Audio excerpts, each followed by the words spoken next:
মধ্যপ্রাচ্য জুড়ে আগুনের লেলিহান শিখা, ২৭টি মার্কিন ঘাঁটিতে ইরানের আইআরজিসির ভয়াবহ হামলা। যৌথ বাহিনীর বোমাবর্ষণের জবাবে এটি তেহরানের ষষ্ঠ দফার প্রতিশোধ। শুধু মার্কিন ঘাঁটি নয়, ইরানি ক্ষেপণাস্ত্রের নিশানায় এবার খোদ ইসরায়েলের সামরিক সদর দপ্তর। যুদ্ধের ময়দান থেকে বিস্তারিত জানাবো প্রতিবেদনে। মধ্যপ্রাচ্যের রণক্ষেত্রে পরিস্থিতি এখন নিয়ন্ত্রণের বাইরে। যুক্তরাষ্ট্র ও ইসরায়েলি বাহিনীর যৌথ হামলার পাল্টা জবাবে এবার সব শক্তি নিয়ে ঝাঁপিয়ে পড়েছে ইরানের ইসলামিক রেভলিউশনারি গার্ড কর্পস বা আইআরজিসি।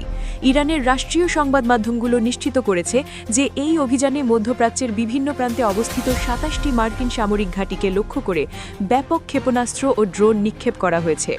আইআরজিসির এই হামলা কেবল মার্কিন ঘাঁটিতেই সীমাবদ্ধ ছিল না, তাদের নিশানায় ছিল ইসরায়েলের অত্যন্ত সংবেদনশীল কিছু স্থাপনা।